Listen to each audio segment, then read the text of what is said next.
There is this one strategy that I constantly keep coming back to in my content that you need to know. You may not have heard of it. I'm going to solve that problem for you today. It is called the 7-11-4 technique. Okay, I first learned about this from a book by Daniel Priestley, which is called Oversubscribed. Incredible book. It talks a lot about being in a position where you're in demand, that you have like wait lists for what it is that you do. Demand perpetuates demand.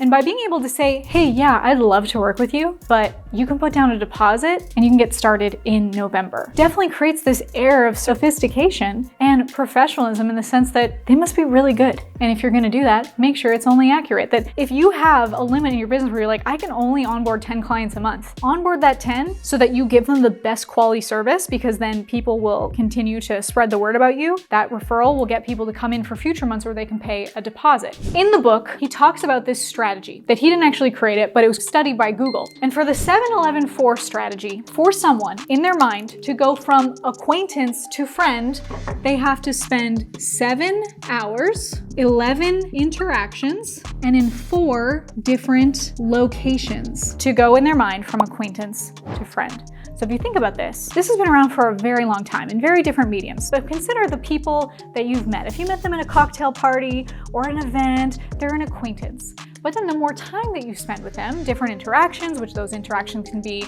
meeting with them 11 different times, spending 7 different hours, some's on the phone, some's on a Zoom call, could also be in different locations. Maybe you're in a coffee shop, you're having dinner, it could be different like that. So consider that someone could spend 7 hours in total consuming your content. And that might sound like a lot, but look at how our days are filled with consuming content. 7 hours of content, 11 interactions could be like they commented on a Facebook post, then they got an email, then they came to an in-person event. The 4 different locations could be different mediums. It could be social media, it could be Zoom, it could be in-person, it could be phone. This even works with television. Like the example in the book is he used Oprah as the example. It's common that women everywhere spent so much time watching her show, way more than 7 hours watching the show. The 11 different interactions could be 11 different episodes, or maybe they see her in a movie, The Color Purple. Maybe they see her in an interview over here. Maybe they see her being talked about in the newspaper or a magazine. The 4 different locations could be her stage. Maybe she had a commercial, a different magazine, or a different medium. And so it's the same thing with what we're creating in our content, of course. So we get to orchestrate this. That's what really builds a content empire, is having different mediums in the way that we reach our audience. So there's things like also video content. This is obviously visual. There's audio content like podcasts being audible. Oh my gosh, think about in the future when there's going to be like virtual reality kind of content stuff. Who knows what else is ahead of us? There's written content, which is also visible, but it's like ingrained in a different kind of way. You have tweets, you have emails, you have blogs, you have written posts. Think about how these are like touching on the different senses. No, I was about to say the 5 senses, but then that would mean you'd have to like smell people. Although smell is a very powerful sense. I'm not recommending that you go out and let people smell you. If you look at the most elite brands, the people that are creating content on all these platforms, like who's the top of the top person that you can think of? The person that came to mind for me was Tim Ferriss. I love the Tim Ferriss podcast. And even though his primary medium is podcast, he also has videos on his YouTube channel. He also has written content. I like his Twitter. He has tim.blog, his website. He has his emails, his 5 Bullet Friday. Also his podcasts are long, so I've certainly spent over 7 hours with him. The 11 different interactions in all those mediums I just mentioned, 4 different locations, certainly. They have a way that they're also branding the content in a way that you look forward to it, in a way that it becomes like your friend. Like you know that when you're in someone's email inbox and they read your emails, you're not just an acquaintance anymore. You've gone from being acquaintance to friend. Tim Ferriss has his 5 Bullet Friday. So he also has these mechanisms, these proprietary frameworks that if someone else put out a 5 Bullet Friday, they'd be like, they're just copying Tim. And then these other mediums, like I mentioned, tim.blog, excellent source of blog material. Like every blog is so genuine and real and very much his personality. It's not just a regurgitation of someone else's. The podcast is such high quality that he's someone that I think people aspire to be like with his podcast. podcast, he has millions of subscribers, and even people that sponsor to be mentioned in his emails or podcasts or Medium. So what else is really interesting to consider when you create your 7-11-4 among the different mediums, and that's not to say you have to be on all of them all the time, because we want to focus on the platforms, get our systems and our processes comfortable there, and then expand to other platforms. The majority of podcasts don't make it past 7 episodes because most people just don't have that staying power. Staying power is the unfair advantage. Most people just won't stick things out because they're used to this instant gratification mindset. Like if I get on sales calls with people,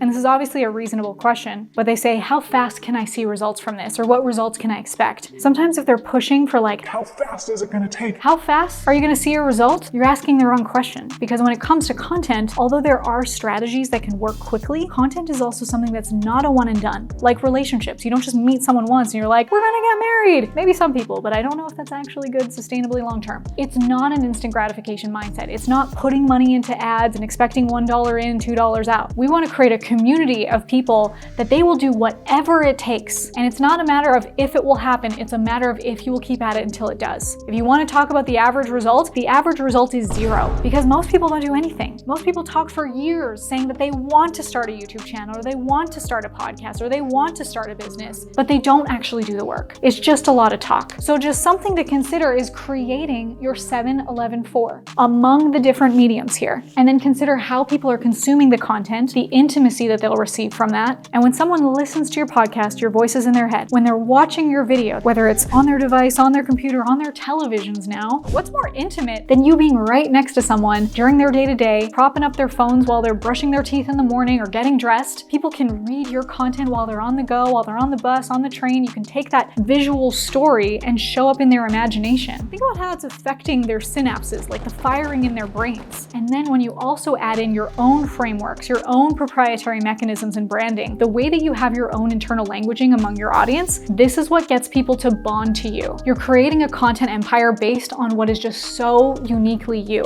Your biggest job is to go out into the world, be able to consume that, process that, and share it back, mirror back to the world in a way that people haven't seen before, in a way that is unique to you and your brand. So let's orchestrate this together. If you want to get your whiteboard out or your paper, old school, how are you going to orchestrate your 7-11-4? So for me, I have my YouTube videos coming out every week, sometimes multiple times a week. Someone could get 7 hours in just 1 week. I like to do YouTube videos that are also very unique to me, like having a whiteboard. I like to draw on a whiteboard while I'm teaching, which I've never done that before. I thought it was kind of cool. I did this thing. This is a great idea. For anyone listening that wants to do this, like feel free to do a similar thing. Try it out for yourself. Sometimes I'll actually like get papers and cover up words and tear the papers off. Like these are physical hooks in front of people so that when they see the words, they're like, oh, I got to keep watching because something's about to be revealed. Then there's this question mark that they want to keep watching. You want to give your audience more question marks than assumptions, meaning like when they look at this, they're not assuming what the content is going to be about. They look at this and go, tell me more, meaning they're going to keep watching. If we just see everything on the board and we're like, oh, she's probably going to talk about this, the things that are covered up, then it's like, oh, why do we need to stay? I already know this. So I've got my YouTube videos.